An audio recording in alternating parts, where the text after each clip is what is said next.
the O-line in the run game. How would you assess how Mattison's done? I know last year he had to shake off a little bit of rust, but how do you feel like he's been running this year? I think he's been running fine. Yeah, he's run hard. I think the key is the consistency all around, not just him. I think he's been seeing the holes he needs to. I think he's kept his legs driving. All the things you see that you saw from his last year. He's been solid so far. You obviously have some history with Nevada, and a lot of the players don't, just because they don't get a chance to play him.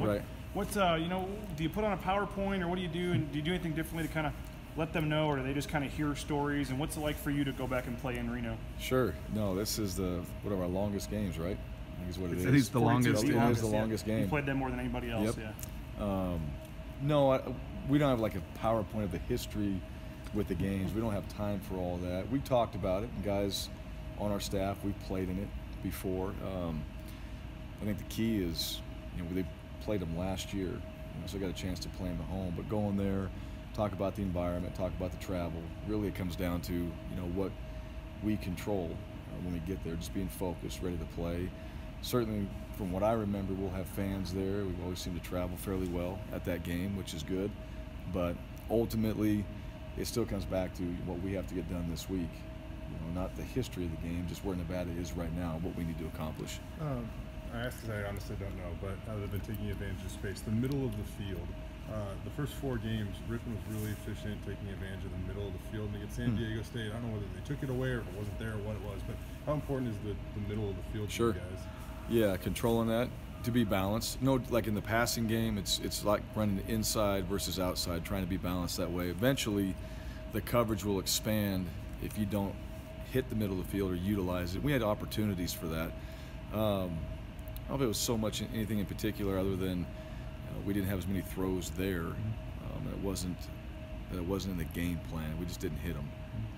Was it Brad's idea? Brad was telling us a little bit about how he kind of cut together, the history of, last 10 years, Boise State offensive linemen and stuff like that. And, Ezra was saying they were watching clips of, former guys and stuff like that. Was that something that Brad did? And how important is that for you guys? I know you talk about not always talking about the history, but how important that is maybe as a teaching tool. Yeah, well, no, his idea, I think it's good. I think it's go back to watch some guys that have played in the system before you and to watch how they played and to see, because you go in our meeting rooms, all those guys are up on the wall.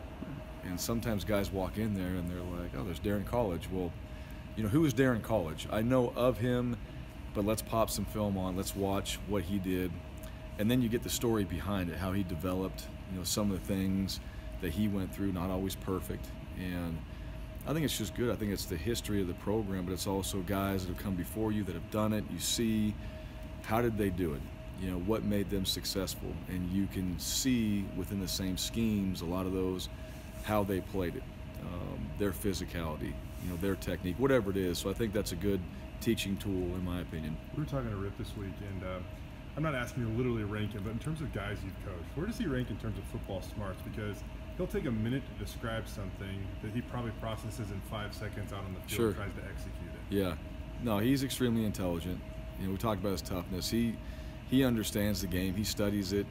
I think he's one of those guys. I always talk with quarterbacks, if you can sit there and have kind of an air conversation where you're talking about it, you're visualizing it, you can put the pieces together in your brain and see it and see exactly what you need to be doing, you understand it. So you don't have to draw it on the board. You can talk through it and say, this is the coverage, here's the play, how would you read it? Boom. He can come up with an answer. So I've been around guys like that. He's right there with the rest of them, just with his preparation habits. And I think it shows up when he goes out there and plays. Very few times, is he going to go out there and not have a pretty good idea of what he's seeing. Now we got to execute and all those things, that's a different matter. But as far as him understanding, get on the board, draw this up, what will we do here, what are the advantages, disadvantages, where can you attack this defense, he'd be able to do that. BJ, you got one more? I don't know if we have time real quick. Back to Nevada for one more. I mean, just for you, obviously you have a lot of memories there, thoughts there. I know the players don't, but when you go back to Reno, I guess, what are the kind of thoughts for you of the games there as a coach and a player? Yeah. Well, there's quite a few of them. And as a player and a coach, what I remember the environment, the fans there, the take a lot of pride in their program. I remember as a coach running through fans and, you know, having to, you know, do that as well. Don't get separated, you know, stay in packs if you can. So, but it's a neat place to play. The history of it, the teams they've had, watching them over the years. Coach Alt was there during that time, you know, kind of from what they were with, you know, throwing the ball everywhere, the air raid or air wolf, or whatever you want to call it, and then to the pistol and some of those different things. You know, remember those. You remember the games. And you remember the game we played here. We had the 4 overtimes.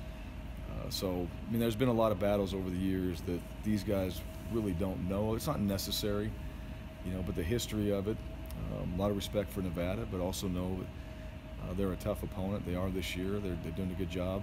And we got to go on the road, and we have to go back and get ourselves playing our best football there at their place against a really good team.